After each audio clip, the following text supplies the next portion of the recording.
قبلہ علامہ صاحب نے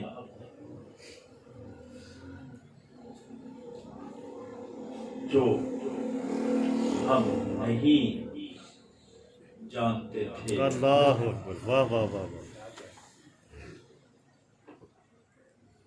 وہ سب ہی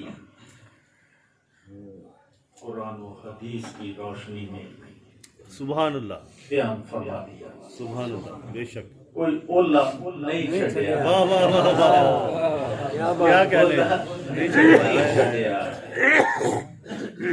انہاں دے اس بیان تو بعد ایک سبق مل رہا ہے کہ درود پاک صلی اللہ وسلم، مقبول وظیفہ ہے، بے شک بے شک بے شک، جب بھی پڑھے، جس وقت بھی پڑھے،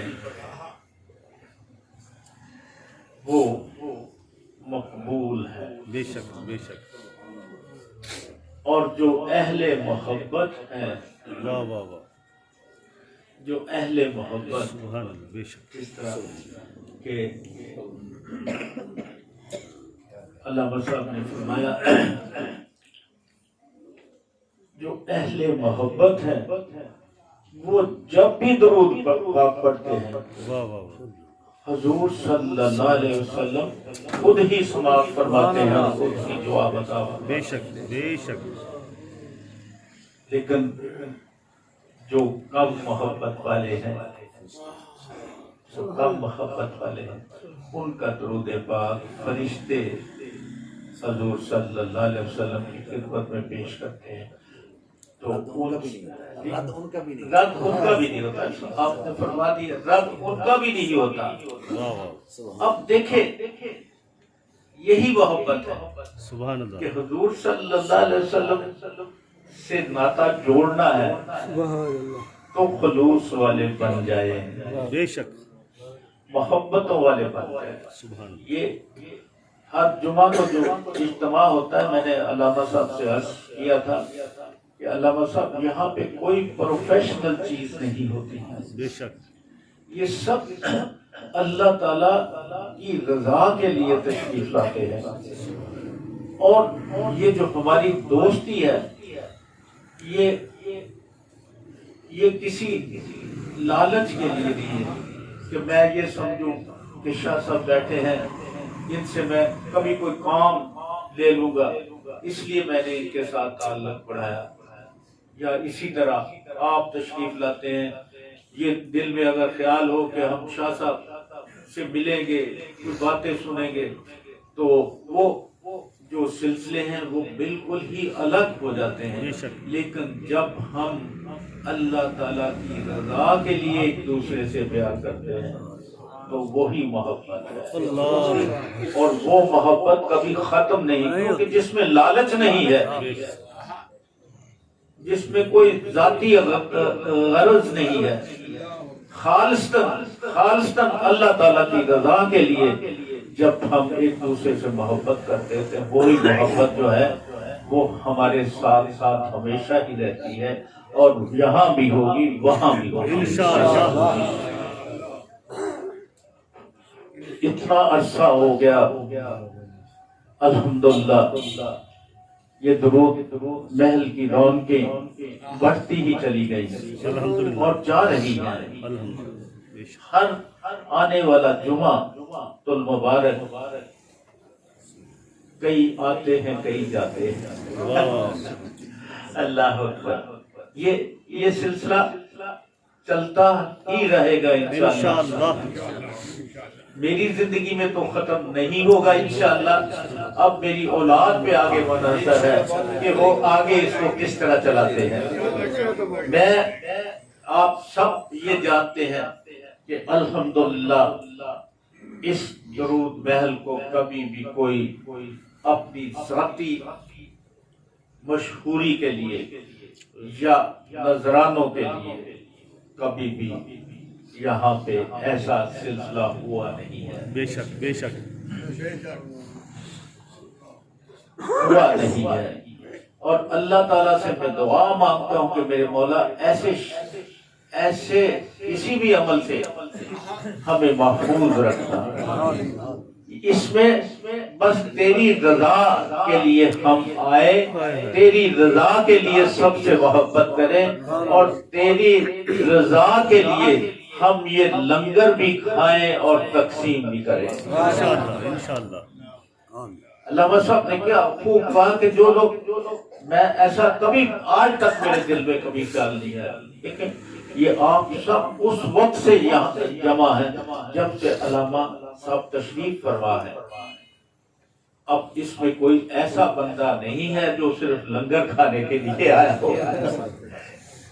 یہ گواہی ہو گئی، بے شک بے شک. یہ گواہی ہو گئی کہ کوئی ایسا بندہ نہیں ہے جو لنگر کی جو لنگر کی وجہ سے آیا ہو. وہ تو سب حضور صلی اللہ علیہ وسلم کی محبت میں تشریف لائے.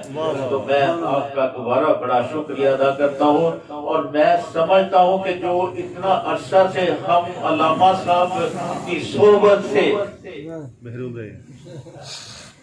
رہے، آج انہوں نے وہ تمام جو فاصلے تھے، وہ دوریاں تھی، وہ اتنی خوبصورت انداز میں انہوں نے وہ دوریاں ہی ختم کر دی.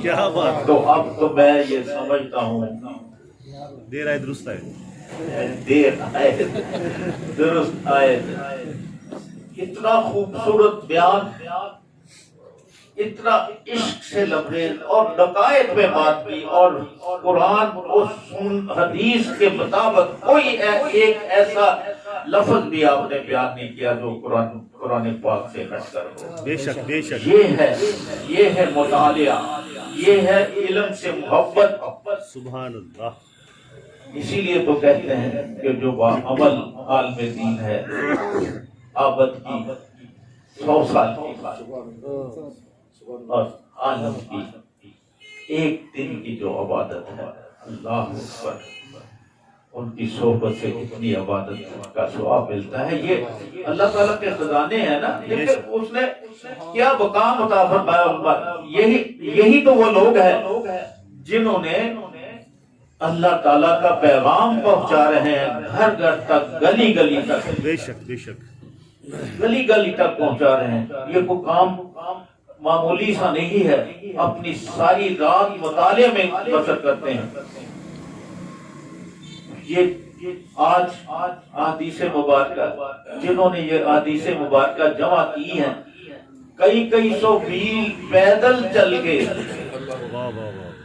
کئی سو میل پیدل چل کے وہ احادیث مبارکہ اکٹھی کرتے رہے. ہمارے پاس تو یہ کتابی شکل میں سب کچھ موجود ہے، لیکن ہم پھر بھی اتنا وقت ہمارے پاس نہیں ہے. کوئی 1-8 گھنٹہ ہی ہم کوئی دین کی کتاب پڑھ لیں، تاکہ جو ہمیں نہیں پتا عملی طور پہ ہم اس کو جان سکیں، اور ہمیں پتا چل جائے کہ ایک گناہ جو ہم کرتے ہیں، ایک جھوٹ جو ہم بولتے ہیں، اس کا ہمیں کیا نقصان پہنچتا ہے. ایک جھوٹ بولنے سے انسان عزت کھو بیٹھتا ہے، اس کے رزق میں برکتیں نہیں ہوتی، اس کی گھر میں عزت نہیں ہوتی، اس سے اللہ تعالیٰ راضی نہیں ہوتا. وہ حضور صلی اللہ علیہ وسلم کی تعلیمات کے برعکس چلتا ہے. بے شک بے شک. لیکن اللہ تعالیٰ کی ذات کتنی غفور رحیم ہے. اس کو پتا تھا کہ یہ ہوگا، تو پھر اس نے ہمارے لیے معافی کا دروازہ کھلا رکھا. اور اب بھی اگر اس کے کرم میں کوئی شک ہے یا کوئی گنجائش ہے، اللہ اکبر، تو پھر یہ ہماری بد نصیبی ہے. بے شک بے شک. کہ ہم اس کے کرم کی، اس کی نعمتوں کا کس طرح شکریہ ادا کرتے ہیں. ہم جب بڑے ہی کسی وقت بھی اپنی زندگی کو ہم رنگین بنا سکتے ہیں. بے شک. کہ ایک پانی کا گلاس پینا ہے تو اس وقت یہ تصور کر لیں کہ میرے آقا دو جہاں سرور کونین صلی اللہ علیہ وسلم کس طرح یہ پانی نوش فرمایا بے شک تو کیا ہوا، وہ پانی بھی اس کے لیے شفا بن گیا،